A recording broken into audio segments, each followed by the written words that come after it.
வணக்கம் நேர்களே, சத்தியம் சாத்தியமே நிகழ்ச்சிக்கு அனைவரையும் வரவேற்கிறோம். அதிமுக பொதுச் செயலாளர் செல்வி ஜெயலலிதா மீதான அன்பை அதிமுக தொண்டர்களாக இருக்கட்டும், அதிமுக மக்கள் பிரதிநிதிகளாக இருக்கட்டும், தங்களுடைய அன்பை அவர்கள் காட்டக்கூடிய அத்தனை விஷயங்களுமே அதிமுக அரசாங்கத்திற்கு ஒரு தர்ம சங்கடத்தை, அடுத்தடுத்த ஒரு சர்ச்சையை உண்டாக்கி கொண்டே இருக்கிறது என்பதற்கு மீண்டும் ஊர்ஜிதப்படுத்தி இருக்கிறது உயர்நீதிமன்றம் இன்று பிறப்பித்திருக்கக்கூடிய உத்தரவு. கோவை மாநகராட்சி மேயர் பகிரங்க மன்னிப்பு கேட்க வேண்டும் என்று கூறியிருக்கிறார். அத்தோடு பத்திரிகைகள் மூலமாக அதை பரவலாக எல்லோருக்கும் சென்றடைய வைக்கும் ஒரு முயற்சியையும் அவரே எடுக்க வேண்டும், வேலூர் மாநகராட்சி மேயர் எடுக்க வேண்டும் என்ற ஒரு உத்தரவையும் நீதிபதி பிறப்பித்திருக்கிறார். ஒரு மாநகராட்சி மேயருக்கு எதிராக நீதிபதி ஒரு கண்டன பதிவு செய்த இந்த ஒரு விவகாரத்தை இன்று பேச வேண்டுமா என்று கூட நினைத்தோம். ஆனால் ஒரு பேச வேண்டிய விவகாரம் என்பதால் பேசுகிறோம். குறிப்பாக மாநகராட்சி நிர்வாகம் சார்ந்த விஷயங்களில் ஒரு பெரிய அளவு உள்ளாட்சி மக்கள் பிரதிநிதிகள் அக்கறை காட்டவில்லை என்ற ஒரு பரவலாக ஒரு குற்றச்சாட்டு இருக்கிறது. அது சம்பந்தமாகவும் பேச இருக்கிறோம் இன்றைய விவாதத்தில். குறிப்பாக இந்த விவகாரம் தொடர்பாக நீதிமன்றம் என்ன கூறியிருக்கிறது என்பது தொடர்பாகவும், மாநகராட்சி மன்றத்தில் மேயர் என்ன பேசினார் என்பது பற்றிய விவரங்களை முதலில் பார்த்துவிடலாம். வேலூர் மாநகராட்சி மேயர் அவர்கள் நீதிபதி குன்ஹா எதிராகவும் நீதித்துறைக்கு எதிராகவும் படிக்கப்பட்ட அந்த தீர்மானத்தினுடைய நகலையும், இது மாதிரி செய்யப்பட்ட இந்த தீர்மானம் சட்டத்துக்கு புறம்பானது என்று நாங்கள் வாதிட்டதன் அடிப்படையில் இன்று வேலூர் மாநகராட்சியினுடைய கமிஷனர் அவர்கள் மேயர் மன்னிப்பு கடிதம் கொடுத்திருக்கிறார் என்று அந்த மன்னிப்பு கடிதத்தை நீதிமன்றத்திலே சமர்ப்பித்தார்கள். அதற்கு மாண்புமிகு நீதிபதிகள், வேலூர் மேயர் வேலூர் கமிஷனரிடம் மன்னிப்பு கேட்பது அது முறையல்ல, அவர் பகிரங்கமாக நீதிபதி குன்ஹாவுக்குத்தான் அவர் மன்னிப்பு கேட்க வேண்டும்.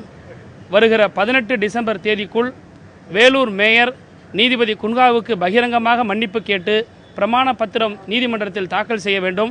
அது மட்டுமில்லாமல் அனைத்து பத்திரிகைகளிலும் மீடியாக்களிலும் இது பரவலாக இந்த செய்தி வரக்கூடிய அளவுக்கு வேலூர் மேயர் அதை செய்ய வேண்டும் என்று உத்தரவிட்டிருக்கிறார்கள். கடந்த 30/9/2014 அன்று ஒரு சாதாரண கூட்டம் வந்து, சாதாரண கூட்டத்தில் ஜெயலலிதாவை சிறை தண்டனை கொடுத்ததுக்காக ஒரு கண்டன தீர்மானம் கொண்டு வந்தாங்க. அது ஜட்ஜை கண்டன தீர்மானம் கொண்டு வந்தாங்க. அதை எதிர்ப்பு தெரிவித்து நாங்கள் வெளிநடப்பு நடந்தோம், தர்ணா வரணும். இன்று வேலூர் அதிமுக மேயர் கார்த்திகாயன் மீது ஒரு தீர்ப்பு கொடுத்துருக்காங்க. அந்த தீர்ப்பில் அவங்க மன்னிப்பு கேட்கப்படியும் ஒரு தீர்மானம் கொண்டு வரும்படியும் கேட்டிருக்காங்க. இது உண்மையிலே வரவேற்கக்கூடிய விஷயம், நல்ல விஷயம். குறிப்பாக நீதிமன்றத்தினுடைய அந்த ஒரு தீர்ப்புக்கு எதிராக, அதாவது நீதிபதிக்கு எதிராக ஒரு கண்டன தீர்மானம் நிறைவேற்றியது வேலூர் மாநகராட்சி. குறிப்பாக அங்கு மாநகர பகுதிகளில் செய்ய வேண்டிய பணிகளை முறையாக செய்ததா என்ற ஒரு கேள்வியும் எழுகிறது. குறிப்பாக இப்படி ஒரு கண்டன தீர்மானம் நிறைவேற்றக்கூடிய மாநகராட்சி நிர்வாகம் அந்த பகுதிகளில் இருக்கக்கூடிய நிர்வாக ரீதியான சிக்கல்கள், அடிப்படையான பிரச்சனைகளை களைந்திருக்கிறதா என்ற ஒரு கேள்வி எங்களுக்கு எழுந்தது. அது தொடர்பாக அங்கு இருக்கக்கூடிய மக்களிடமும் பேட்டி எடுத்திருக்கிறோம். அவர்கள் என்ன சொல்லி இருக்கிறார்கள் என்று பாருங்கள். வேலூர் மாநகராட்சியில் சரியான தண்ணி எல்லாம் பஞ்சம் ஜாஸ்தியாக இருக்குது. கொசு காவாலாம் சரியாக க்ளீன் பண்ணுறதில்ல. அப்புறம் சரியான ஒரு அணுகுமுறையில் யாரும் செயல்படுறதில்லை. அவங்க பாட்டு வேலூர் மாநகராட்சியில் செயல்பாடு இருக்குதா இல்லையா தெரில. ஒரு வாரத்துக்கு முன்னாடி மழை பெஞ்சதில் அங்கங்கே தண்ணி குட்டையெல்லாம் கொசுங்க ரொம்ப ஜாஸ்தியாக இருக்குது. அது யாரும் கண்டுக்கிட்டு தான் இல்லை. இதெல்லாம் நல்லா செயல்படபடி எல்லாரையும் கேட்குறோம். நாங்கள் பொதுமக்கள்லாம் ஒரே பார்க்குது. வேலூர் மாநகராட்சி நிர்வாகம் குறித்து பல குற்றச்சாட்டுகள் நிறைந்த பேட்டி இருக்கிறது. ஆனாலும் நேரம் கருதி இந்த ஒரே ஒரு பேட்டியை மட்டும் ஒளிபரப்பி இருக்கிறோம். தொடர்ச்சியாக இது சம்பந்தமாகவே நாம் பேச இருக்கிறோம். குறிப்பாகவே உள்ளாட்சி நிர்வாகமே முடங்கி இருக்கிறது, தமிழக அரசே முடங்கி இருக்கிறது, பினாமி அரசு என்றெல்லாம் பகிரங்கமாகவே திமுக தரப்பில் குற்றம் சாட்டப்படுகிறது. பல தலைவர்கள் பலவிதமான குற்றச்சாட்டுக்களை முன்வைக்கின்றனர் பகிரங்கமாகவே. இதை பற்றி நாம் பேச இருக்கிறோம். நம்முடைய அரங்கத்திற்கு 3 விருந்தினர்கள்.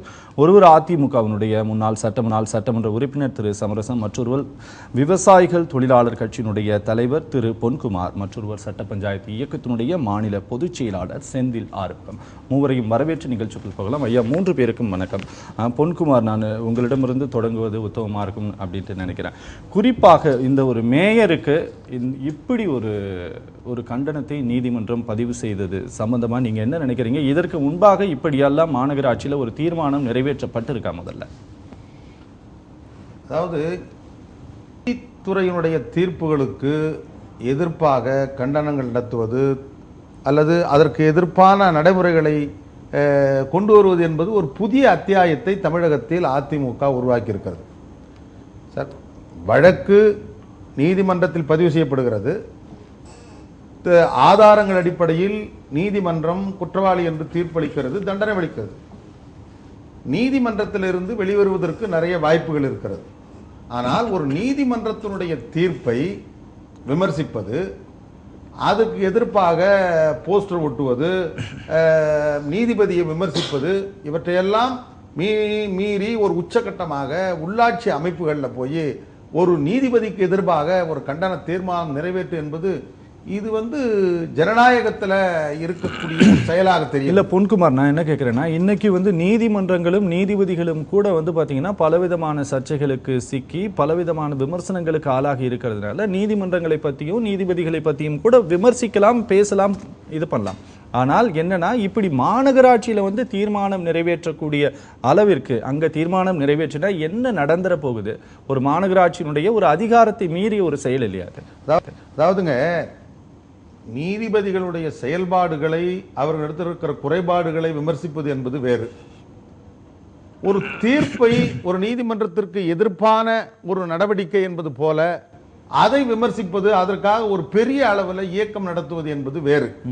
இப்போ ஒரு மக்கள் சார்ந்த ஒரு பிரச்சனையில ஒரு அரசுக்கு எதிர்ப்பாக ஒரு தீர்ப்பு வருகிற பொழுது சமூக நீதிக்கு எதிராக இருக்குது, அல்லது மக்கள் சார்ந்த இயக்கத்திற்கு எல்லாரும் ஒரு நாடாளுமன்ற சட்டமன்ற உறுப்பினர் எடுக்கிற பொழுது எடுக்கிறது, இது நீதிமன்றம் சரியா கவனம் செலுத்தவில்லை என்று விமர்சிப்பது என்பது வேறு. ஒரு நீதிமன்ற தீர்ப்பை விமர்சிப்பதற்கு ஒரு பெரிய அளவில் இயக்கம் நடத்துவது என்பது ஏற்றுக்கொள்ள முடியாது. ஒன்று. ரெண்டாவது, அதையும் ஒரு ஆவணப்படுத்தக்கூடிய அளவிற்கு கண்டன தீர்மானம் நிறைவேற்றி இன்னைக்கு ஆப்பதனை அசைத்த குரங்கு மாதிரி இன்னைக்கு வேலூர் மேயர் மாட்டிக்கின்னு முடிக்கிறார்ல, எவ்வளவு கேவலம். இன்றைக்கு மன்னிப்பு கடிதம் கேட்டு அது கும்காவுக்கு அனுப்பணும், இப்போ நாளேடுகளில் செய்திகள் வெளியிட வேண்டும் என்கிற அளவிற்கு வந்திருப்பது என்பது அவருடைய அறியாமையை காட்டுகிறது. நான் கேட்கிறேன், ஒரு கட்சியினுடைய தலைவர் மீது அந்த தொண்டர்களுக்கு அக்கறை இருக்கும், கண்டிப்பா. அதற்காக நீங்கள் பாடுபடணும். நான் அதில் எந்த குறையும் சொல்லையே. நான் ஒரு சின்ன கட்சினா எனக்கு ஒரு பிரச்சனை இருக்கிற பொழுது அது நியாயமா நியாயம் இல்லையே, என் கட்சிக்காரன் எனக்காக அனுதாபப்படுவான். ஆனால் அதற்கு ஒரு வழிமுறை இருக்கிறது. கண்டிப்பா. அந்த வழிமுறைகளை பின்பற்றாமல் கடந்த 1.5 மாத காலமாக தமிழ்நாட்டில் என்ன நடந்தது? கண்டிப்பா. வேற ஒரு பொதுமக்கள் இயங்க முடியவில்லை, வியாபாரம் நடக்கல, கல்விக்கூடங்கள் நடைபெறவில்லை, அரசு நிர்வாகம் சம்பித்து போச்சு. இந்த நிலையில நீங்க 1 மாதம் பார்த்தா தினந்தோறும் அதிமுகவினுடைய ஆர்ப்பாட்டங்கள், அட்ராசிட்டிகள், அநியாயங்கள் தானே நடந்தது. கண்டிப்பா. ஐயா சமரசம் ஐயா, இது இந்த அதிமுகவினர் அதன் பொதுச் செயலாளர் ஜெயலலிதா மேல காட்டக்கூடிய ஒரு அசட்டுத்தனமான ஒரு அன்பை காட்டிய விதத்தினால், இப்படி நீதிமன்றம் ஒரு பகிரங்கமா பிரமாண பத்திரமே தாக்கல் பண்ணணும், மன்னிப்பு கேட்டு அப்படின்ட்டு சொல்றது, நீங்க ஒரு நீண்ட நெடுங்காலமா இந்த அரசியலில் பயணிச்சுட்டு வரக்கூடிய ஒரு நபர் அப்படிங்கிறதுனால நான் கேட்கிறேன், இதற்கு முன்பாக இப்படியெல்லாம் ஏதாவது ஒரு தீர்மானம் நிறைவேற்றப்பட்டு இருக்கிறதா? இந்த நீதிமன்றத்தினுடைய இந்த ஒரு இதை நீங்க எப்படி பாக்குறீங்க? நீதிமன்றத்தினுடைய ஒரு மேயராக இருக்கக்கூடியவர், ஒரு மாநகராட்சியினுடைய மேயர் இப்படி ஒரு தீர்மானம் கொண்டு வந்திருக்கேன். நான் இதுவரையிலும் பார்க்கல. இப்போ இங்கே வந்துட்டு நீங்கள் சொல்ல தான் தெரிஞ்சது. சரி, நான் அதை பார்க்கவில்லை. என்ன சொல்லியிருக்காங்க, அது என்ன பண்ணியிருக்காங்க, எனக்கு ஒன்றும் அது பற்றிய இது புரியல. அது பார்த்து அதுக்கப்புறம் அதை பற்றி சொல்கிறேன். ஐயா வேறு சில இது வச்சார். இந்த 1.5 மாதமாவா 2 மாதமாக இயங்கவே இல்லை, ரொம்ப இதுவாக இருக்குது, தமிழ்நாட்டில் ஆட்சி இருக்கிறதா அப்படிங்கிறதெல்லாம் ஒரு இது மாதிரி இருந்தது. அதுக்கப்புறம் எதிர்கட்சியினுடைய ஒரு திமுக சட்டமன்ற கட்சி தலைவர் கூட சில அறிக்கையை விட்டுருக்காரு. அந்த இதுதான் நான் பார்த்தேன். இது எனக்கு உண்மையாகவே இப்போ நீங்கள் வந்ததும் நான் பேசாமல் உட்காந்துட்டு இருக்கேன். இது என்ன ஏதோ புதியதாக ஒன்று சொல்கிறாங்களே, என்ன புதியதாக சொல்கிறாங்களேன்னு சொல்லிட்டு, யார் எது செய்திருந்தாலும் அது தவறுன்னா தவறு தான். இல்லை, இது தவறா சரியான்னு மட்டும் நான் கேட்குறேன். அது பார்க்கலாம். இல்லை, அது மாதிரி ஒரு மேயர் இதில் உங்களுக்கு கேட்கணும் அப்படின்னா நீங்கள் கேட்கணும் அப்படின்ட்டு விருப்பப்பட்டீங்கன்னா அந்த வேலூர் மாநகராட்சி மேயர் அந்த கூட்டத்தில் என்ன பேசுனாங்க அப்படிங்கிற வீடியோவை ஒளிபரப்ப கூட நாங்கள் தயாராக இருக்கிறோம். இல்லை, அதில் தேவையில்லை. நான் இங்கே தனியாக பார்த்துக்கிறேன். நீங்கள் கொடுக்குறது அதுக்காக அங்கே போகணும்.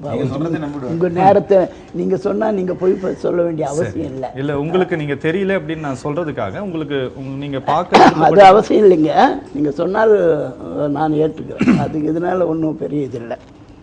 ஆனால் இந்த தமிழகத்தினுடைய முதலமைச்சருக்கு ஒரு தண்டனை கொடுக்கப்பட்டுள்ளது. அதனால் ஒரு தீர்ப்பு கிடைச்சிருக்கிறது. அந்த தீர்ப்பின் மூலமாக இருந்து ஒரு ஆட்சி மாற்றம் ஏற்பட்டிருக்கிறது. அதற்கு பிறகு என்ன நடந்து கொண்டு இருக்கிறது என்பது தான் இப்பொழுது கேள்வி.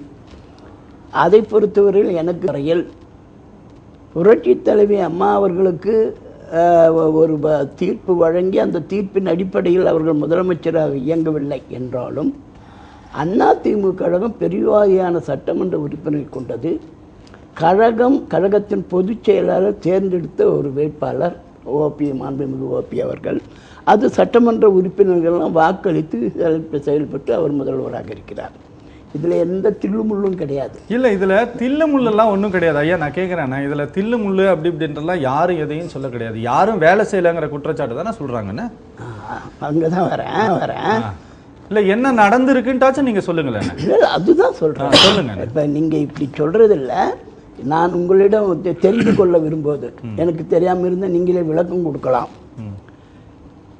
தமிழ்நாடு இருக்கின்ற எந்த இலாக்காவில் எந்த செக்ரட்டரி வேலை செய்யாமல் இப்போ போயிட்டாங்க, எல்லாம் சும்மா இருக்குது. ஏதாவது ஒன்று சொல்ல முடியுமா? நம்பர் 1. நம்பர் 2, 90 வயதுக்கு மேலான போனவர் கூட ஒரு முதலமைச்சர் என்று சொல்லிக்கொண்டு அவர் தள்ளுவண்டியிலே இருந்து கொண்டு நான் இதை செய்தேன் என்று சொல்கிறார் என்று சொன்னால் சரியான பருவம். பழகிப்பார், பாசம் புரியும், பகைத்துப்பார், வீரம் தெரியும் என்கின்ற ஒரு மரபில் வந்தவர். எவ்வளவு பொறுமையுடன் அமைதியுடன் ஒரு நிர்வாகத்தை நடத்தி காட்ட வேண்டும் என்று இன்று மற்றவர்களுக்கெல்லாம் முன்னோடியாக இருக்கக்கூடியவர். அவர் ஆட்சி செய்கின்ற காலத்தில், தலைமை பொறுப்பேற்று இருக்கின்ற காலத்தில் என்ன விளைவு ஏற்பட்டுவிட்டது தெரியாத, தவறாக அல்லது சரியாக அல்லது திட்டமிட்டு பலனில்லாமல் போய்விட்டது, யார் பாதிக்கப்பட்டார்கள், என்ன செய்யாமல் விட்டிருக்கிறது. இங்கிருந்து போனார்கள், யாரோ சிறையில் அடித்தார்கள், மீனவர்கள்லாம் இருக்கிறார்கள், அந்த குடும்பங்களுக்கு என்ன உதவி செய்ய முடியும் செய்கிறார்கள். அவர்களுக்கு ஒரு தீர்ப்பு வழங்குறது மரண தண்டனை என்றெல்லாம் வருகின்ற பொழுது அவர்கள் இங்கே வருவதற்குண்டான வழிவகைகள் என்ன என்று பிரதமரோடு தொடர்பு கொண்டு ஏற்பாடு செய்து அதெல்லாம் வருகிறார்கள். அவர்களுக்கு அந்த வழக்குக்கு கூட செலவு 20 லட்சம் ரூபாய் அனுப்புகிறேன் என்று சொல்லி இந்த அரசின் சார்பாக அனுப்பியிருக்கிறார்கள். இது மட்டும் இல்லை, இதெல்லாம் ஒரு அரசாங்கம் செய்ய வேண்டிய காரியம் தானே.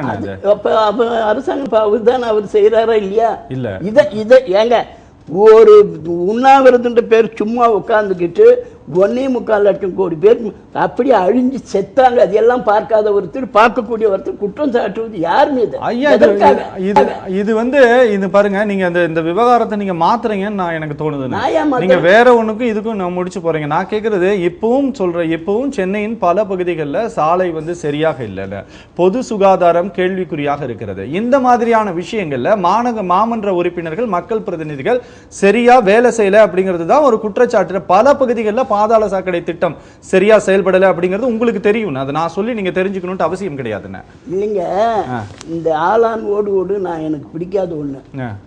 எது ஒன்றாலும் இது சரி இது தவறு என்று சொன்னால், சரியாக இருந்தால் வாதம் செய்வோம், தவறு என்று சொன்னால் ஏற்றுக்கொண்டு அது என்ன பரிசீலனை செய்யலாம் என்று பார்க்கக்கூடியவனே தவிர, நான் தவறை தாறுமாறாக தில்லுமுள்ளு செய்யக்கூடியவன் அல்ல. அதை முதலில் புரிந்து கொள்ளுங்கள் தயவு செய்து.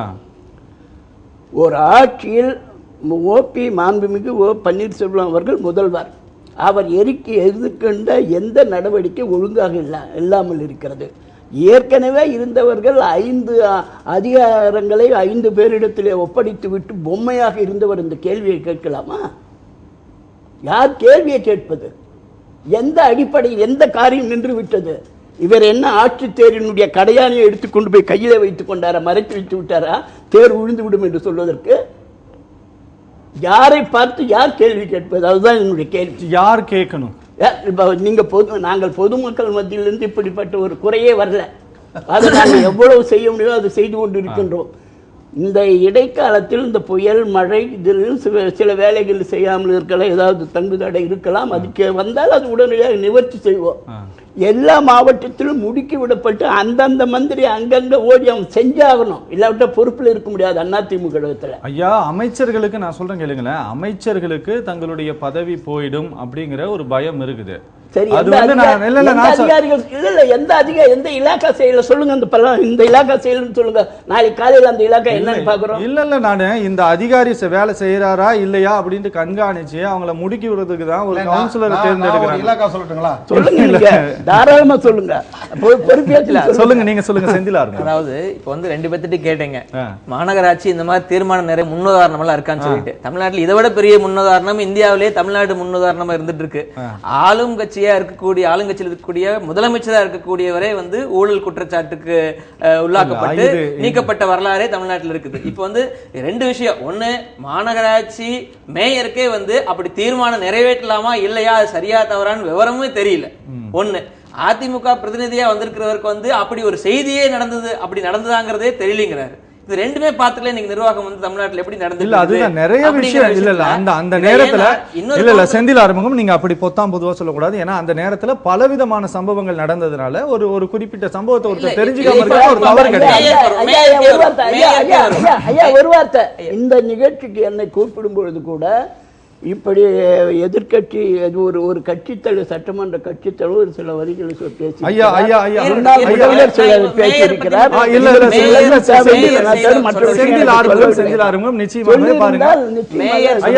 வேலூர் மேயருடைய வேலூர் மேயரே அவரோட பேட்டியை கொடுத்திருக்காங்க. அந்த பேட்டி பார்க்கலாம். வேலூர் மாநகராட்சி மேயருடைய பேட்டியை தற்போது அவசியம் இல்லை, அது வேண்டிய நீங்க சொல்ல வேண்டும். சுயலாபங்கள் அடைய வேண்டும் என்று சில நீதிபதிகள் தன்னுடைய பெயர்களை வருநாள் வரலாற்றில் தன்னுடைய பெயர்களை பதிக்க வேண்டும். நீதியை சரியான அணுகுமுறை செய்யாமல் விதிகளுக்கு உட்பட்டு வழங்காமல் இந்த 100 கோடி அபராதத்தை நாங்கள் கண்டிக்கிறோம். மற்றும் இந்த பொய் வழக்கிலிருந்து புரட்சித் தலைவி அம்மா அவர்கள் கூடிய விரைவில் அதிவிரைவில் வெளியே வருவார்கள். இந்த மாநகராட்சி சார்பாகவும் மாமன்ற உறுப்பினர் சார்பாகவும் நாங்கள் இந்த போராட்டம் நடத்தி கொண்டிருக்கும் அறவழியில் புரட்சித் தலைவி அம்மா அவர்கள் மீண்டும் தமிழகத்தை ஆளுவார்கள். அதிவிரைவில் இந்தியாவை ஆளப்போவது உறுதி உறுதி என்று கூறிக்கொண்டு இந்த பொய் வழக்கு போட்ட தலைவன் கருணாநிதி, சுப்பிரமணிய சாமி, அன்பழகன் மற்றும் தவறான தீர்ப்பு வழங்கிய குன்ஹாவையும் இந்த மாநகராட்சி கண்டிக்கிறது. ஒரே விஷயம் என்னன்னா, கண்டிக்கிறதா முதல்ல தீர்மானம் நிறைவேற்றினாங்க. சரி, தீர்மானம் நிறைவேற்றினதுக்கு அப்புறமே அன்னைக்கு உடனடியாக சில மணி நேரங்களிலே வந்து இந்த தீர்மானத்தில் இருக்கக்கூடிய பெயர்களை எல்லாம் நீக்கி, குன்கா, ஜெயலலிதா இந்த மாதிரி பெயர்களை எல்லாம் நீக்கி அதை வந்து ஒரு சாஃப்ட்னா பண்றாங்க.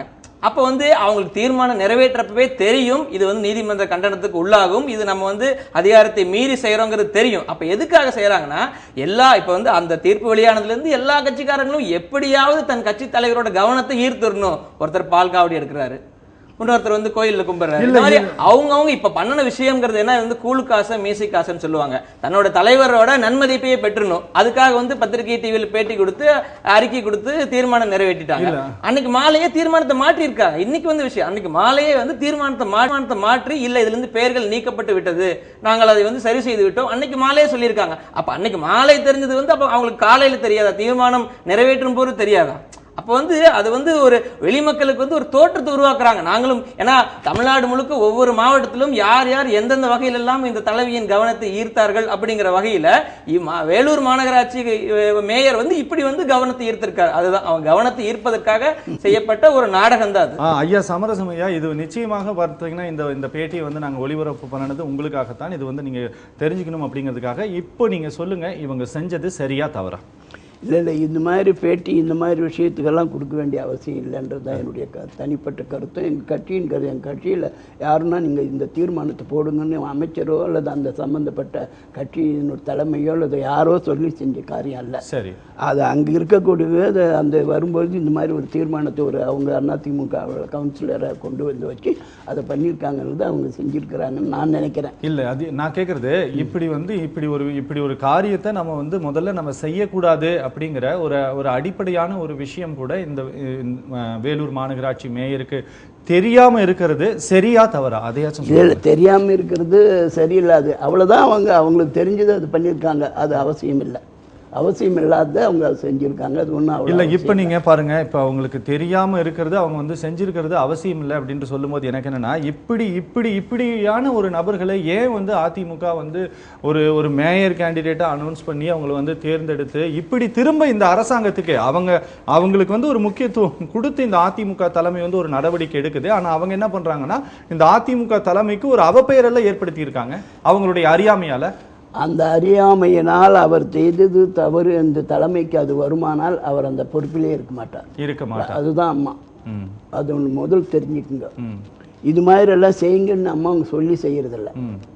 அவங்க ரொம்ப கண்டிக்கக்கூடியவங்க. இது செஞ்சது அது சரி, அது பரிசீலனை இப்போ உடனே இன்னைக்கு வெளியே வந்து இருக்கிறதுனால அது அதுவும் தெரியல. இங்க வரல, வெளியே வந்து இருந்தா விஷயம் அங்க போனா அவங்க அந்த அம்மா இப்ப உங்களுக்கு தெரியாதுங்களா? அம்மாவை பற்றி உங்களுக்கு முடிவெடுக்க போறாரா? இது செஞ்சது சரி தவறு இப்ப முடிவெடுக்க போறவர் யாரு? அப்படி ஒரு நீதிமன்றத்தால் குற்றவாளின்னு தீர்மானிக்கப்பட்டவர் எப்படி மாநில அரசாங்கத்தை முடிவெடுக்க முடியும்? இல்ல இல்ல இல்ல, அவங்க நீதிமன்றத்தால குற்றவாளி அப்படின்ட்டு வந்து நிரூபிக்கப்பட்டாலும் கட்சியினுடைய தலைவி அவங்க தான். அதுல கட்சியின் தலைவியா இருந்தாலும் முறைப்படி தமிழக நிர்வாகத்தை செய்ய முடியாது அப்படின்னு நேரம் போட்டிக்கு வரலாம். முதலமைச்சர் வேறவா இருந்தாலும் நடக்கிறது அதிமுக அரசாங்கம் தான். அதுல எந்த மாற்று பொன்குமார், இப்போ நான் கேக்குறது என்னன்னா, வேற இதர பகுதிகள்ல பொதுவாகவே நீங்க பல பகுதிகளுக்கு நீங்க போகக்கூடிய ஒரு நபர் அப்படிங்கிறதுனால மற்ற பகுதிகள்ல ஒரு அடிப்படையான விஷயங்கள் இதெல்லாம் வந்து எந்த அளவுக்கு இல்ல இப்போ அந்த கட்டமைப்பு எப்படி இருக்குன்னு நம்முடைய அண்ணன் சமரசன் அவர்கள் வந்து சொன்னாங்க, எந்த துறை செயல்படாம இருக்கு ஒரு உதாரணத்தை காட்டுங்கன்னாரு. நான் ஒரே ஒரு உதாரணத்தை சொல்றேன். 2-3 நாளைக்கு முன்னாடி நிதின் கட்காரி இங்க வந்தாங்க தமிழ்நாட்டுக்கு. வந்து 10,000 கோடி ரூபாய் 700 கிலோமீட்டர் சாலை 4 வழி சாலையாக மாற்றுவதற்கு மத்திய அரசு பணத்தை ஒதுக்கி வச்சிருக்கு. அதை நடைமுறைப்படுத்துவதற்கு ஒத்துழைக்க மாநில அரசாங்கம் எந்த முயற்சியும் எடுத்துக்கொள்ளவில்லை. இது இது என்ன பண்ற? இது என்ன செயல்படுற அரசாங்கமா? இந்த ஒண்ணே கேளுங்க. 10,000 கோடி பணத்தை ஒதுக்கி வச்சுட்டு அதுக்கு வந்து மாநில அரசாங்கம் ஒத்துழைப்பு கொடுக்கல. எவ்வளவு பிரச்சனை?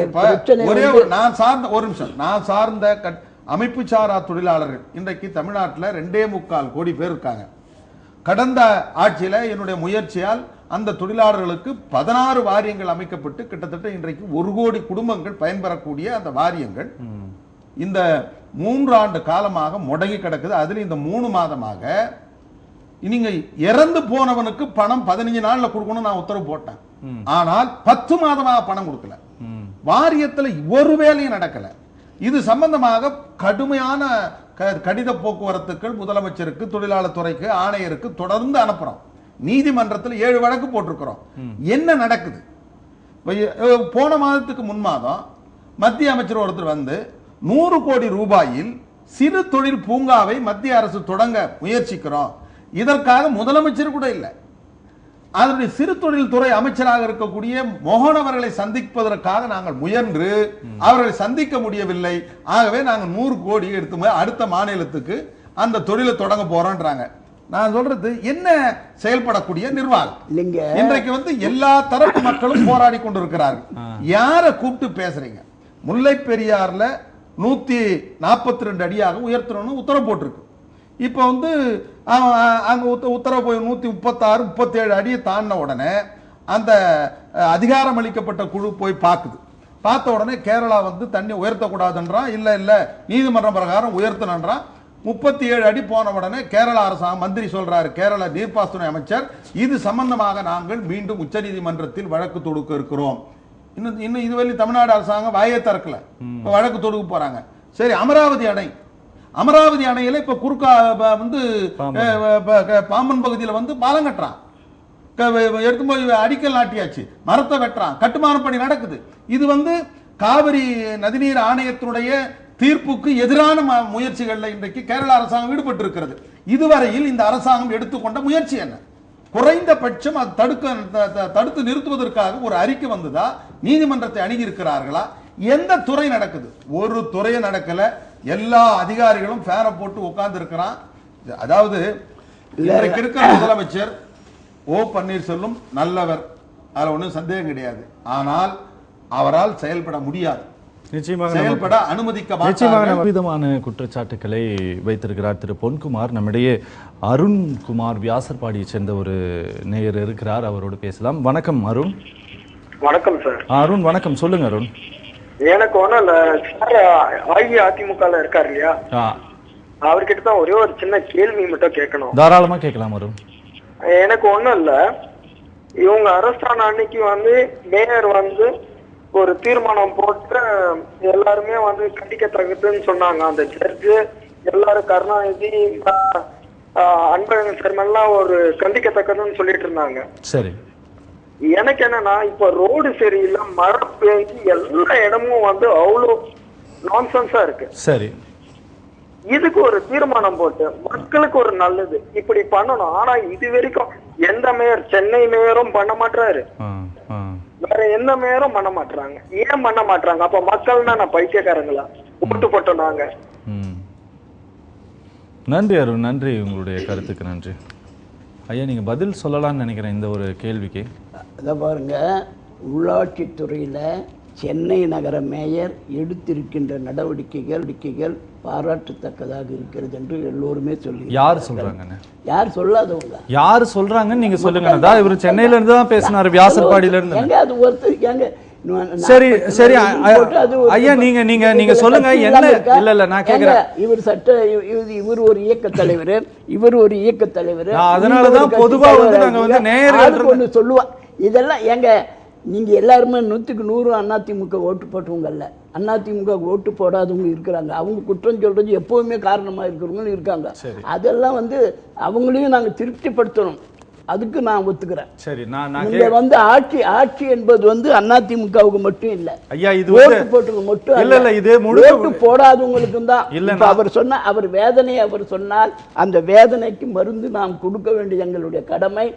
நாங்க எந்த அளவிற்கு முடியுமோ இது எதிர்பாரா. இப்ப எப்பவுமே இவ்வளவு முன்கூட்டியே இல்ல, நீங்க அவர் கேட்டதுக்கு நீங்க அந்த பதிலோட மட்டும் நீங்க நிறுத்தி இருந்தீங்கன்னா நான் வந்து தொடர்ச்சியா பேசுறதுக்கு எனக்கும் வாய்ப்பு இல்லாம போயிருந்திருக்கோம்.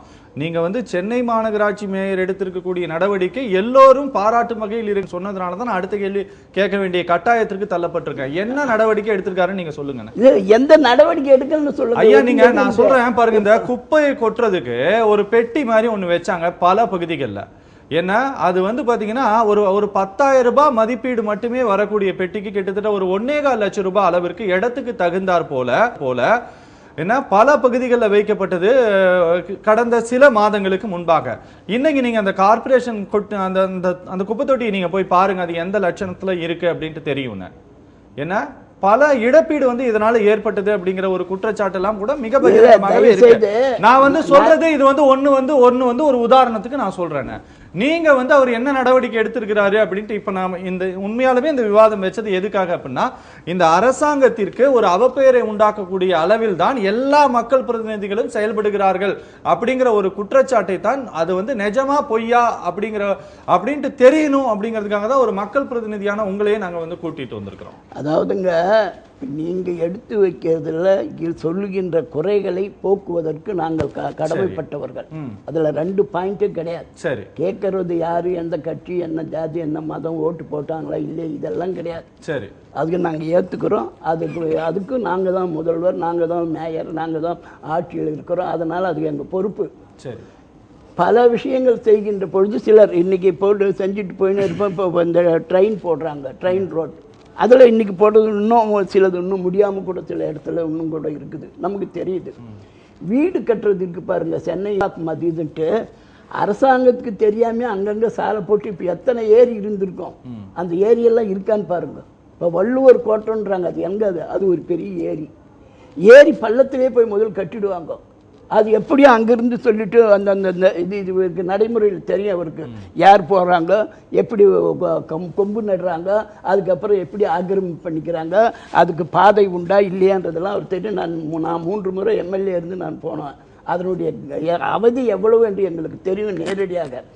அந்த அடிப்படையில் செஞ்சுட்டு சில இடத்துக்குள்ள போய் கரண்ட் கொடுக்கணும்னா நேராக கரண்ட் கம்பம் போட்டுனே போக முடியாது. இங்கேருந்து ஒயருங்களே போட்டு ஒரு இதில் வச்சு திருப்பி எல்லாத்துக்கும் அப்படி கொடுத்ததெல்லாம் இருக்கும். அதே மாதிரி தண்ணீர் பள்ளத்தில் இருக்கிறதுனால தண்ணி போய் அங்கே சேர்ந்துக்கும், மேட்டுக்கு வந்து சேர முடியும், இப்படியெல்லாம் இருக்கும். எக்ஸ்டென்ஷன் ஏரியா என்று இப்போ 200 டிவிஷனாக பிரிஞ்சதுனால பல்வேறு கிராமங்கள் வேறு ஒருங்கிணைக்கப்பட்டிருக்கு. திமுகவில் இருந்ததை விட இப்போ அதிக அளவில் போட்டு, அப்படி இருக்கும்போது புது போட்டுக்கொண்டு இருக்கின்ற பொழுது சிலதெல்லாம் மழை வந்தால் பெருவெள்ளம் வந்தால் அது அடியோடு திரும்பவும் அதை தொடர்ந்து செய்ய வேண்டிய அவசியமெல்லாம் இருக்குது. செஞ்ச வேலையே செய்ய வேண்டியதெல்லாம் கூட. அந்த அடிப்படையில் பாதிக்கப்பட்ட இடங்கள் வேகமாக அதற்காக ஒதுக்கப்பட்டு செய்திருக்கிறார்கள். அப்படி அவர் சொன்னதிலையும் சில இருக்குமானால் அதையும் எவ்வளவு வேகமாக செய்ய முடியும் செய்வதற்கு கடமைப்பட்டவர்கள் செய்வோம். கண்டிப்பாக அதுல 2 பேச்சுக்கு இடையில ஆரம்பம். நான் என்னன்னா தொடர்ச்சியாக அதிமுக தரப்பை விமர்சனம் செய்து கொண்டே இருக்கிறதுக்கு எனக்கும் விருப்பம் கிடையாது. இந்த அரசாங்கம் அறிவித்த திட்டங்கள்ல இன்னைக்கு சரியா நல்ல திட்டங்கள் அப்படின்ட்டு நீங்க நினைக்கிறது எது? ஒரு பொதுவான ஒரு பார்வையில சொல்லுங்க. மக்களுடைய ஒரு நல்ல ஒரு வரவேற்பை பெற்றது எது அப்படின்ட்டு கொஞ்சம் சொல்லுங்க. அதே நேரம் அது முறையா செயல்படுத்தாம இருக்கு அப்படின்ட்டு எதை நினைக்கிறீங்க?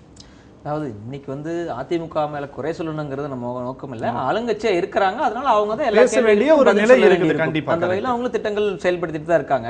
அவர் சொன்னதுக்கு ஒரு பதில் மட்டும் சொல்லிட்டு வந்தார். அதாவது முறைகேடான இடத்துல வீடு கட்டி இருக்காங்க, அங்க அங்க அதனால அங்க தண்ணி தேங்குது, அல்லது மின் இணைப்பு கொடுக்குறாங்க அப்படின்னா இவ்வளவு முறைகேடான கட்டணங்களுக்கு யாரோ ஒரு அரசாங்கம் அனுமதி கொடுத்திருக்கும்ல.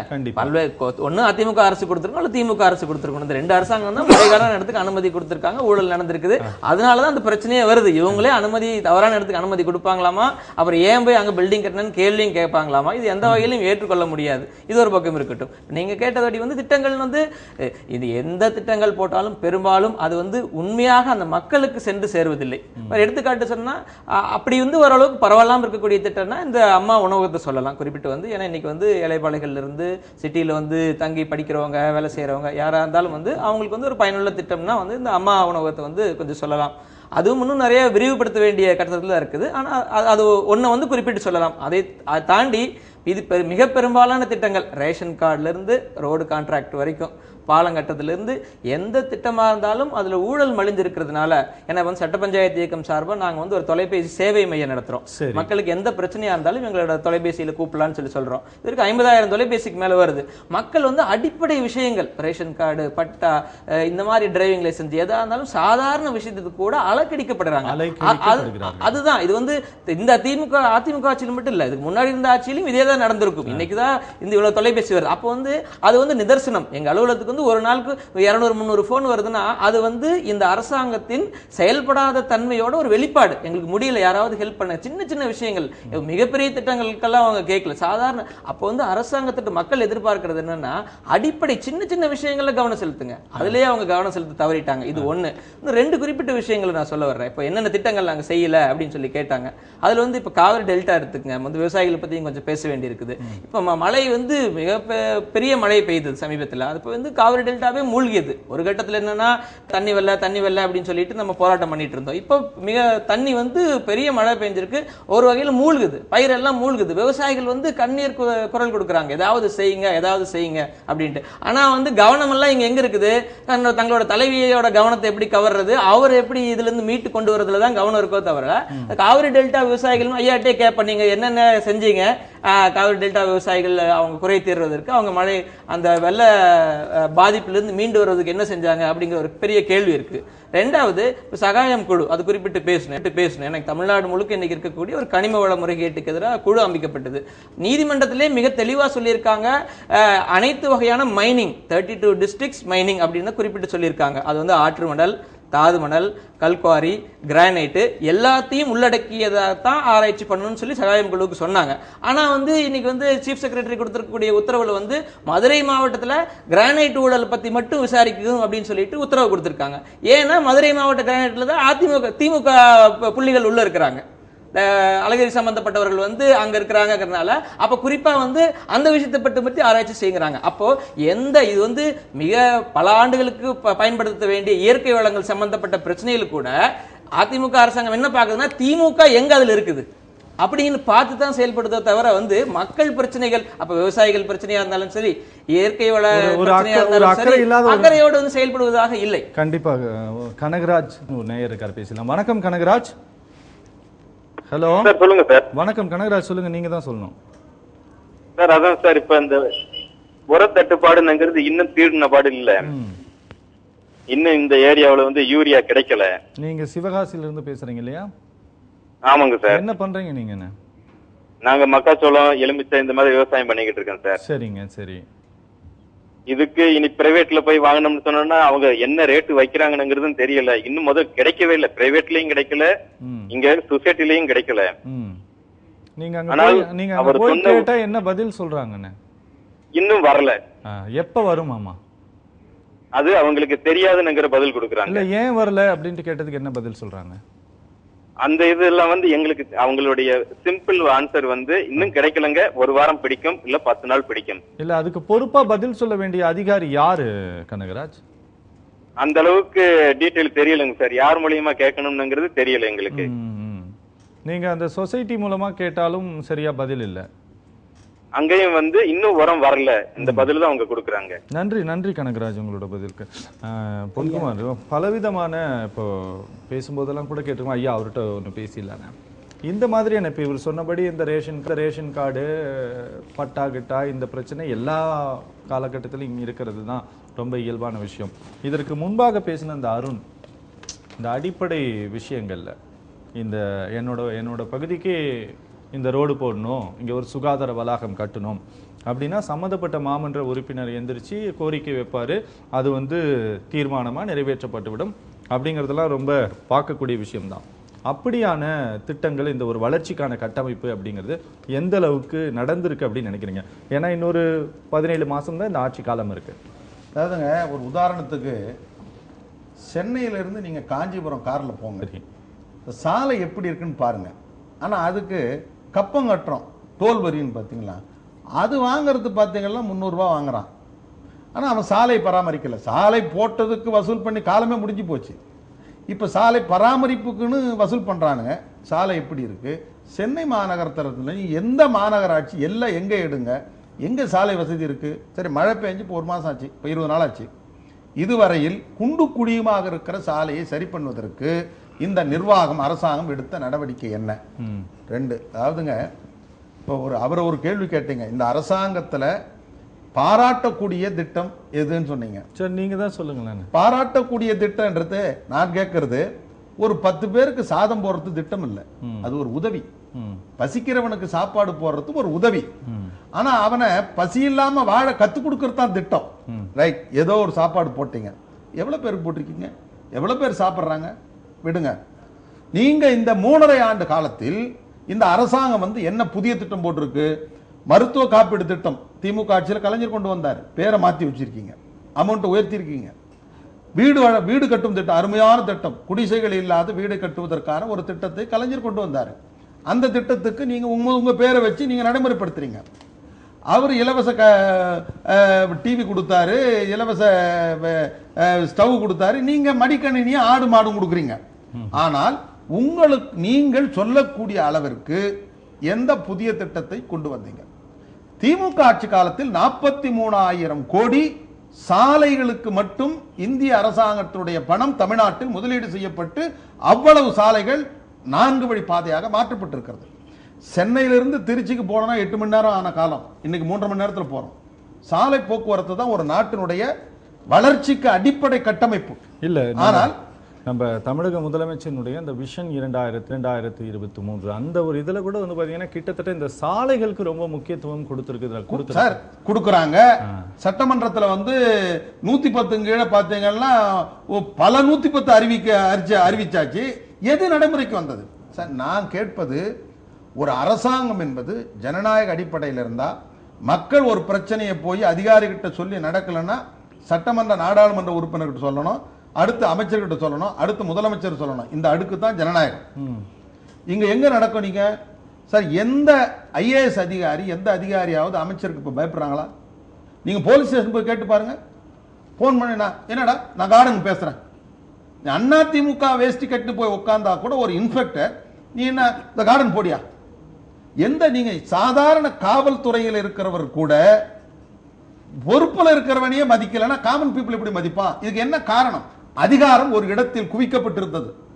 அந்த அதிகாரம் குவிக்கப்பட்ட அதிகாரம் இன்னைக்கு இருக்கிற முதலமைச்சர் இடத்துல ஒரு கால் தூசி கூட திருப்பி கொடுக்கல. பாவண்டிக்கு தளபதி முன்னாள் முதலமைச்சர் துணை முதலமைச்சர் மு.க. ஸ்டாலின் அவர்கள் சட்டமன்றத்தை கூட்டணும், 5 பேர் தூக்கு தண்டனை போட்டிருக்கு, இங்க வந்து காவிரி பிரச்சனை இருக்குது, முல்லை பெரியார் பிரச்சனை இருக்கு, இதெல்லாம் விவாதிப்பதற்கு சட்டமன்றத்தை கூட்டணும் என்று சொன்னால் நீ எனக்கு அறிவுரை சொல்ல வேணான்னு முதலமைச்சர் அறிவிக்க விட்டுருக்காருன்னா எனக்கு 100% தெரியும் இந்த அறிக்கைக்கும் அவருக்கும் சம்பந்தம் இல்லை, அவர் நல்ல மனிதர், இப்படிலாம் கடுமையான வார்த்தைகள் அவர் சொல்ல மாட்டாரு. இந்த அறிக்கை எழுதப்பட்டு இவரால் கையெழுத்திடப்பட்டிருக்கிறது. எனவே அந்த குவிக்கப்பட்ட அதிகாரம் பரவலாக்கப்படவில்லை. இன்றைக்கு இருக்கிற முதலமைச்சருக்கு கொடுக்காத காரணத்தினால் சார், நீ எந்த அதிகாரி ஒரு அமைச்சரோட விவாதிக்கிறார்கள், அல்லது எந்த அமைச்சர் எந்த ஐஏஎஸ் அதிகாரி முதலமைச்சரை விரும்புற நேரத்தில் சந்தித்து விவாதிக்க முடியுது? நான் ஒரு உதாரணத்துக்கு சொல்றேன். ஐயா, அவர் கேக்குறது ஒரே உதாரணம் சொல்ல முடிக்கிறேன். 2011 மார்ச் மாதம் 1ஆம் தேதி தேர்தல் தேதி அறிவிக்க போறாங்க. 2011 பிப்ரவரி 28ஆம் தேதி 4 மணிக்கு கடைசி தமிழக அமைச்சர்களுடைய கலைஞர் அரசுடைய கேபினட் கூட்டம் நடக்குது. எல்லாரும் கேபினட் அறையில் போயிட்டாங்க. முதலமைச்சரை இவர் சொன்ன மாதிரி தள்ளுவண்டியில தள்ளிட்டு வர்றாங்க. ஒரு கோரிக்கை தொழிலாளர் துறை சம்பந்தமாக சட்டமன்றத்தில் அறிவிக்கப்பட்டதற்கு அரசாணை வெளியீடு சம்பந்தமாக அவரை கூட்ட அரங்குக்குள்ள போகாம சக்கர நாற்காலியில மடக்கி 10 நிமிஷம் பேசி அவரை கன்வின்ஸ் பண்ணி அங்கேயே கையொப்பம் வாங்கி அதற்கான உத்தரவை அன்று இரவே போட வைக்க முடிந்தது என்றால், ஒரு முதலமைச்சர் யார் வேண்டுமானாலும் சந்திக்கக்கூடிய வாய்ப்பு, எல்லா குறையும் சொல்வதற்கான ஒரு வாய்ப்பு இருந்தால்தான் அது நடக்கும். அது இல்லாத பொழுது பழைய அரசாங்கமா தான், அதை விட இப்ப இருக்கிற அரசாங்கமா தான், ஊமை அரசாங்கம், செயல்படாத அரசாங்கம் இன்றைக்கு இருந்து கொண்டிருக்கு. ஐயா, கண்டிப்பா. ஏன்னா கடந்த ஆட்சி காலத்தின் போது அதிமுக பொதுச் செயலாளர் ஜெயலலிதா, நான் சொல்லிடுறேன், ஜெயலலிதா மைனாரிட்டி அரசு அப்படின்ட்டு சொன்ன வார்த்தைகள் இன்று அப்படியே இப்போ திரும்பி எப்படி வந்திருக்குதுன்னா பினாமி அரசு அப்படின்ட்டு சொல்ற அளவுக்கு வந்திருக்கு. அந்த அளவிற்கு தான் தமிழக முதலமைச்சருடைய செயல்பாடுகள் இருக்கிறது. ஏன்னா அவரு சுயமா எதுவும் செய்ய மாட்டாரு, கையெழுத்து மட்டும் தான் போடுவாருன்னு சொல்ற அளவுக்கு தான் இப்படி ஒரு தோற்றத்தை, இப்படி ஒரு எண்ணத்தை உருவாக்கக்கூடிய அளவிற்கு ஒரு முதலமைச்சர் செயல்படுவது சரியா? முதல்ல ஒரு மூடன் ஒரு வைரக்கல்ல கழட்டி கடல்ல போட்டோன்னா 100 அறிவாளிகள் சேர்ந்தாலும் எடுக்க முடியாது, திணறுவாங்க. ஒரு மூடன் ஒரு வைரக்கல்ல எடுத்து மோதிரத்தை கடல்ல போட்ட 100 அறிவாளிகள் சேர்ந்தாலே அது எடுக்கிறது கஷ்டம். அப்படித்தான் இந்த சில வார்த்தைகள், சில வாதங்கள். நான் கேட்கிறேன், நிதின் கட்காரி பற்றி இவர் முதல் சொன்னார். நிதின் கட்காரி போய் 3 மணி நேரத்தில் அந்த சம்பந்தப்பட்ட அதிகாரிகளுடன் முதல்வர் பேசியிருக்கிறார். நேற்று இன்றைக்கும் அதே தான் 6 மணி நேரம் கூட்டம். அது அவருக்கு தெரிஞ்சுக்கிற நியாயம் இல்லை. நாங்கள் அங்கே இருந்துகிட்டே வரேன். இவர் சொன்னது ஏற்கக்கூடியது. ஏன்னா அவர் நல்ல விஷயம் சொல்லும்போது அதுக்கு நான் ஏற்றுக்கவும் பதில் சொல்லுவேன். ஆகையினால் மத்திய அரசிலே வந்தவர்கள் என்ன செய்ய போது, ஏன் இது எவ்வளோ காலமாக நிற்கிறது, என்ன காரணம், அதில் நம் குற்றமா அவர்கள் குற்றமா, இடையில் என்ன விஷயம் இருக்குது, எல்லாவற்றையும் நேற்றும் 2 பேசி முடிச்சுக்க விரைவில் அதற்கு வெளிச்சத்திற்கு வரும். சரி, அது ஐயா அவர் இந்த கருங்கல் பற்றி அது இது சொன்னார். கருங்கல் அந்த திருட்டை கண்டுபிடிச்சது அதிமுக அரசாங்கம், ஃபைன் போட்டது அதிமுக அரசாங்கம், அவங்களுடைய இதை ரத்து செய்தது அதிமுக அரசாங்கம், பாதுகாப்பு கொடுத்தது திமுக அரசாங்கம். இது இல்லைன்னு சொல்லிட்டோம். நான் இங்க என்ன வேணும்னாலும் பதில் சொல்ல தயார். இது எண்ணி பார்க்கணும். சொல்றேன். சகாயம் என்ற ஐஏஎஸ் ஆபீசர் தமிழ்நாட்டு அரசாங்கத்தில் ஒரு அங்கம், அவரும் ஒரு ஊழியர் தான், அரசு ஊழியர் தான். அவர் அந்த இடத்துக்கு அனுப்பிச்சதே பண்ண சொன்னதே இந்த அரசாங்கம் தான், அம்மா அரசாங்கம் தானே தவிர மற்றது அல்ல. அவர் செஞ்ச பிறகும் அதற்கு மேலும் சக்தி படைத்தவர், அதற்கு மேலும் யுக்தி படைத்தவர் என்று வேறு சிலரை பரிசீலனைக்கு எடுத்துக்கூட அவர்களையும் போட்டு மற்ற எல்லா விவரங்களையும் எலெக்ஷன் பண்ணி எடுத்து செஞ்சு மனிதன் போய் கண்டுபிடிப்பதில்லை, ஆள் இல்லாத இயந்திரம் ஒரு மூலமாக போய் தேடி கண்டுபிடிக்க முடியுமா என்றெல்லாம் எடுத்தது இந்த அரசாங்கம். நாம் இன்றைய தினம் சகாயத்திற்கு நீதிமன்றம் ஒரு தீர்ப்பு வழங்கி இருக்கிறது என்று சொன்னால், உங்களுக்கு யார் தேவையோ அவரை போட்டுக் கொள்ளுங்கள், நாங்கள் யார் பெயரை சொல்வதில்லை என்று சொல்லக்கூடிய ஒரு விசாலமான பரந்த மனம் உள்ள அரசாங்கத்தை நீங்க பார்க்க முடியுமா? இது என்ன மடியில் கனம் வழியில் பயம் சொல்ல முடியுமா? சகாயத்திற்கு எங்களுக்கு என்ன பகையா? இந்த அரசாங்கம் சகாயத்தை பழிவாங்குகிறது என்றெல்லாம் கதை கட்டி பார்க்கிறீங்களா? எண்ணி பார்க்க வேண்டும். இருங்க, நீங்க அதுக்குள்ள இதாகிறீங்க. தயவு செய்து இருக்கிற விஷயத்தை வாங்கிட்டு அது குற்றம்னா கேளுங்க. அபராதம் விதிக்கிற அளவுக்கு ஏன் இந்த அரசாங்கம் அமைதியா இருந்தது? அதுதாங்க சொல்றேங்க, நீங்க அதை தாங்க சொல்லிட்டு வர. இது ஒவ்வொரு விஷயத்துக்கும் பதில் சொல்ற. இந்த பதில் சரியில்லை தப்புன்னு சொன்னா வாதம் செய்யுங்க. சரி. ஆகையினால அந்த அடிப்படையில் கருங்கல் பிரச்சனையில் அங்க போனோம்னா அதெல்லாம் இவங்களே அழைத்து அது வச்சுக்கிட்டு வெளியே வர. உங்ககிட்ட கேள்வி கேட்கிறதுக்கு ஒரு நேரம் ரொம்ப நேரமா வெயிட் பண்ணிட்டு இருக்காரு. இது முடிச்சிடுறேன். மருத்துவ காப்பீட்டு திட்டத்தை பற்றி சொன்னாரு. இந்த ஸ்டார் ஹெல்த் இன்சூரன்ஸ் மருத்துவ காப்பீட்டு திட்டத்தில் தமிழ்நாடு அரசாங்கம் எவ்வளவு கொடுத்துச்சு, எவ்வளோ அதில் வந்துச்சு, எப்படி அது திவாலாச்சு, அதனுடைய மக்களுக்கு என்ன போய் சேர்ந்தது, என்ன ஆச்சுன்றது முழு விவரம் அவருக்கு தெரியாமல் இருக்கும். நான் வேணும்னா அது முழு விவரம் அரசாங்க ஃபைலிருந்து ஒரு காப்பி எடுத்து கொடுக்கக்கூடிய அளவுக்கு வாங்கி கூட அவருக்கு நான் கொடுக்க தயார். ஏன்னா எனக்கு இவர் இவரை பொறுத்தவரையிலும் உள்ளும் வெளியும் நல்லவர், உண்மையாக பேசக்கூடியவர், தவறு இருந்தால் ஏற்றுக்கொள்ளக்கூடியவர். அது அப்படி இப்படி சமாளிக்கணும்னு நினைக்கிறேன். ஐயா கண்டிப்பா உங்ககிட்ட தான் பேசணும்னு ஒருத்தர். வேலுச்சாமி வணக்கம் சார். வணக்கம் சார். வணக்கம் வேலுச்சாமி, சொல்லுங்க. மேடவாக்கத்துல இருந்து பேசுறீங்க இல்லையா நீங்க? ஆமாங்க சார், மேடவாக்கம். சொல்லுங்க வேலுச்சாமி, பேசுறோம் சார். சொல்லுங்க. இங்க ரேஷன் கடை, அரசு மலிவு கடைன்னு ஒண்ணு இருக்கு, ரேஷன் கடை. அதுல எந்த பொருளுமே இருக்க மாட்டேங்குதுங்க சார். 1ஆம் தேதியில இருந்து இன்னைக்கு தேதி 11 ஆகி போச்சுங்க. ஒரு வாரத்துக்கு இல்ல 10 நாளைக்கு ஒருக்க ஒண்ணுதான் போடுறாங்க. ஒண்ணு அரிசி போடுறாங்க, இல்லன்னா சக்கரை போடுறாங்க, இல்லன்னா பாம் ஆயில் போடுறாங்க. இன்ன வரைக்கும் உளுந்து பாம் ஆயில் யாருமே வாங்கல, ஜாஸ்தி ஜனம். அவங்க கிட்ட கேட்டோம்னா நீங்க சொல்லுங்க, எந்த கடை பெயர் சொல்லு சார். ஐயா கடையோட எண் தெரியுமா உங்களுக்கு? கடையோட எண் தெரியலீங்களா? தெரியலீங்களா? ஜல்லடியான்பேட்ல 2 ரேஷன் கடை தான் சார் இருக்கு. ஜல்லடியான்பேட்டா? ஆமாங்க சார். ஜல்லடியான்பேட். இன்னைக்கு காலையில நான் போய் அரிசி வாங்கினப்ப கூட வெறும் அரிசி சக்கரை மட்டும் தான் கொடுத்துருக்காங்க. பாம் ஆயில் இல்லைன்றாங்க, உளுந்து இல்லைங்கிறாங்க, துவரம் பருப்பு இல்லைன்றாங்க, எதுவுமே இல்லைங்கிறாங்க. நீங்க ஒருத்தர் போன் பண்ணி சொல்லிட்டீங்க, நிறைய பேர் போன் பண்ணாம இருக்கிறாங்க, அவ்வளவுதான். சார் இன்னைக்கு அவங்க கடையிலேயே ஒரு லேடி வந்துட்டு இன்னைக்கு அவங்க கிட்ட சத்தம் போட்டாங்க, வாரம் ஒரு வாரத்துக்கு ஒரு பொருள் போட்டா நாங்க மாசம் ஒரு மாசம் 30 நாள் ரேஷன் கடைக்கு வர முடியுமான்னு கேட்டதுக்கு கடைக்காரங்களே சொல்றாங்க, நாங்க என்னங்க பண்றது, 500 கார்டுக்கு 400 கார்டுக்கு தாங்க மெட்டீரியலே வருது, நீங்க வேணும்னா அவங்க கிட்ட கம்ப்ளைண்ட் பண்ணுன்றாங்க. எங்க கிட்ட எனக்கும் தெரியல யார்கிட்ட கம்ப்ளைண்ட் பண்றது, இல்ல கவுன்சிலர்கிட்ட கேக்குறதா, இல்ல யார்கிட்ட கேக்குறது அவங்களுக்கு தெரியும். நன்றி திரு வேலுச்சாமி, சங்கடத்தை சொல்லி நீங்க கொஞ்சம் சுருக்கமா சொல்லுங்க, நம்ம நிகழ்ச்சியுடைய நிறைவுக்கு வந்துட்டோம். அதுக்கப்புறம் டிவியை பத்தி சொன்னார். டிவி வாங்கி கொடுத்தது எவ்வளோ, வீட்டுக்கு போனது எவ்வளோ அப்படின்னு வரணும். ஒரு டிவி விலை 2000 ரூபாய், அது 1500 ரூபாய்க்கு வருதுக்கு போனான்னா அது 2000 வச்சுருங்க. கவர்மெண்ட் காசு 2000 கொடுத்து ஏழைக்கு 2000 வாங்குற சக்தி இல்லாதவனு கொடுக்கறது. மாதானா கேபிளுக்கு கனெக்ஷன் இவ்வளோன்னு குடும்பத்துக்கு 150 ரூபாய் 200 ரூபாய் வாங்கி 5 வருஷத்துக்குள்ள 6000 ரூபாய்க்கு வாங்கிக்கிறது. இது ஒரு திட்டம். அதிமுக கழகம் போட்டிருக்கின்ற எந்த திட்டத்திலாவது அமைச்சர்கள், மாவட்ட செயலர்கள், மந்திரிகள் வாங்கி பெற்றுக்கொண்டார்கள்? அவர்கள் வைத்து சொல்ல முடியுமா? சொல்ல முடியுமா? அது அப்புறம் இல்லைங்க, நீங்க ஒவ்வொன்றும் சொன்ன குற்றம் சொல்லும் போது சும்மா இருக்கிறீங்க, பதில் சொல்லும் போது நீங்க தடுக்கிறது ஏத்துக்க மாட்டீங்க. இந்த விஷயம் அதனால அது மட்டும் இல்ல, அந்த பணமே ஆதி திராவிடர் இலாக்காவுக்கு ஒதுக்கின தொகையை தூக்கி இதில் போட்டு பண்ணி அதில் எவ்வளவு சங்கடத்தில் ஆளாக்கினாரு, ஒரு சமுதாயத்தை க்ளோஸ் பண்ணாருன்றது அண்ணனுக்கு தெரியும். வெளியே சொல்ல ஒரு சங்கடப்படுவாரு, மனதார நினைச்சு பார்த்து அதுக்கு இது பண்ணிட்டோம். அது மட்டும் இல்ல, முல்லை பெரியார் விஷயம் இதுக்கு எத்தனை அடி எதிர்வு இருக்குது, அதுக்கு வேற என்ன செய்யணும், எல்லா விதமான நடவடிக்கை நாங்கள் எடுத்துன்னு வரோம். இந்த நிலையில அவர் ஒன்று சொல்றார் அப்படின்னு சொன்னா மற்றவங்க சொல்லும் பொழுது அதில் உண்மை இருப்பதை மு.க. ஸ்டாலின் ஏற்கனவே நடந்த சட்டமன்றத்தில் போய் எடுத்து வச்ச வாதமெல்லாம் புஸ்தகம் போட்டு வெளியே கொடுக்கட்டும். இப்ப இன்னைக்கு இது 5 பேர் இதான 5 பேருக்கு என்ன எல்லாத்துக்கும் ஏங்க நான் ஐயா சுருக்கமா நம்ம நிகழ்ச்சியோட நிறைவுக்கு வந்து கொஞ்சம் ஆனா இவர் பேசணும்னு சொல்லுவார். அவர் இதெல்லாம் பேசலாமே தவிர உண்மையை பேசணும். தான் இதுக்கு என்ன செய்யணும்னு சொல்லணும்.